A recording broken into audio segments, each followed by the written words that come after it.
സ്കൂളിലേക്ക് പുതിയ ഒരു മാനേജർ വന്നു. അന്ന് ഉച്ചയ്ക്ക് ശേഷം സ്കൂളിൽ ഒരു മീറ്റിംഗ് വെച്ചു. Hello, good evening all. ഞാനാണ് നിങ്ങളുടെ പുതിയ മാനേജർ. എൻ്റെ പേര് ജഗന്നാഥ വർമ്മ. Call me Varma.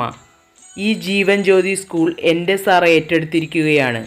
സേവനം മാത്രം പ്രതീക്ഷിച്ചാണ് സാർ ഈ സ്കൂൾ വാങ്ങിയത്. കുട്ടികൾ അടയ്ക്കുന്ന ഫീസ് ഈ സ്കൂളിൽ തന്നെ ചെലവഴിക്കാനാണ് സാറിൻ്റെ ഉദ്ദേശം. അതുകൊണ്ട് ഈ സ്കൂളിലെ എല്ലാ ടീച്ചേഴ്സിൻ്റെയും മറ്റുദ്യോഗസ്ഥന്മാരുടെയും ശമ്പളം കൂട്ടിയിട്ടുണ്ട്. ഗവൺമെൻറ് സ്കൂളിലെ ടീച്ചേഴ്സിന് കിട്ടുന്ന അതേ സാലറി നിങ്ങൾക്കും കിട്ടും. വർമ്മ സാറിൻ്റെ വാക്കുകൾ കേട്ടതും കേട്ടുകൊണ്ടിരുന്ന എല്ലാവരുടെയും കണ്ണുകൾ മിഴിഞ്ഞു. എല്ലാവരുടെയും ചുണ്ടിൽ സന്തോഷം വിരിഞ്ഞു. അധികമങ്ങ് സന്തോഷിക്കാൻ വരട്ടെ, ഇനി ബാക്കി കൂടെ കേൾക്ക്. ഈ സ്കൂളിൽ ഞാൻ അടക്കമുള്ള എല്ലാ സ്റ്റാഫും ആത്മാർത്ഥതയോടെ ജോലി ചെയ്യണം.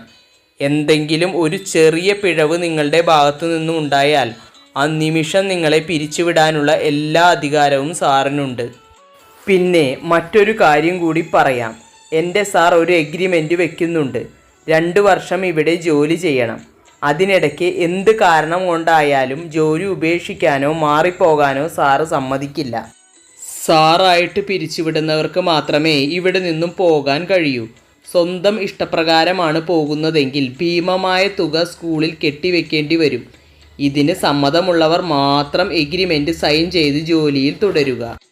MD എന്നാണ് വരിക വർമ്മ സാറേ? ഹിസ്റ്ററി ടീച്ചറായ മോളി വർഗീസ് ചോദിച്ചു. നാളെ തന്നെ. സാറിന് നമുക്ക് ഗംഭീരമായ ഒരു വരവേൽപ്പ് കൊടുക്കണം.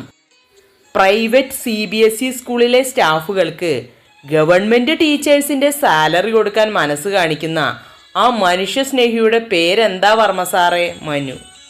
മാണിക്യശ്ശേരി തറവാട്ടിലെ ഇളമുറ തമ്പുരാനായ മയൂർനാഥ്. മനുവിൻ്റെ വാക്കുകൾ കേട്ടതും മനുവിനെ നോക്കി പുഞ്ചിരിച്ചുകൊണ്ട് വർമ്മ സാറ് പറഞ്ഞു.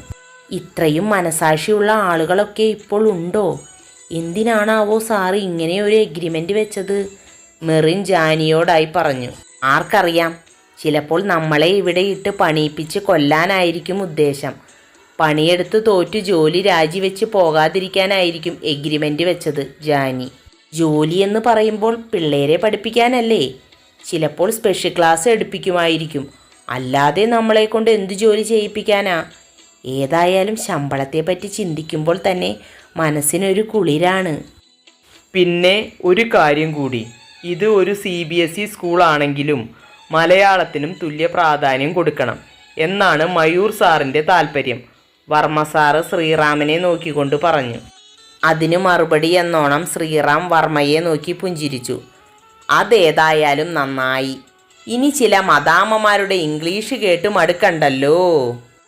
ഇവിടെ ഇംഗ്ലീഷ് മാത്രമേ സംസാരിക്കാൻ പാടുള്ളൂ എന്ന് പറഞ്ഞ് ചിലരൊക്കെ കുറച്ചൊന്നുമല്ല നെഗളിച്ചിരുന്നത്. അവരുടെ നെഗളിപ്പിന് ഒരു അവസാനമായല്ലോ. സന്തോഷം. മനു ജാനി കേൾക്കാൻ പാകത്തിന് അവളെ നോക്കി പുച്ഛിച്ചുകൊണ്ട് പറഞ്ഞു. അതിനു മറുപടി എന്നോണം ജാനി മനുവിനെ കൂർപ്പിച്ചൊന്നു നോക്കി. സ്കൂൾ ക്യാൻറ്റീനിൽ ഇരിക്കുകയാണ് ശ്രീറാമും ജാനിയും. എന്താണെന്നറിയില്ല, മനസ്സിന് വല്ലാത്ത ഒരു അസ്വസ്ഥത. എന്തോ വലിയ ദുഃഖം വരാൻ പോകുന്നു എന്ന ഒരു തോന്നൽ. ജാനി, ഒക്കെ താൻ ഓരോന്ന് ആലോചിച്ച് കൂട്ടുന്നതാണ്. കൂളായിരിക്കൂ ജാനി. തൻ്റെ ടെൻഷനുകൾ മുഴുവൻ വെറും അനാവശ്യങ്ങളാണ്. അനാവശ്യ കാര്യങ്ങൾക്കാണ് താൻ ടെൻഷൻ അടിക്കുന്നത്. പിന്നെ എൻ്റെ അമ്മ തന്നെ അന്വേഷിച്ചു കേട്ടോ.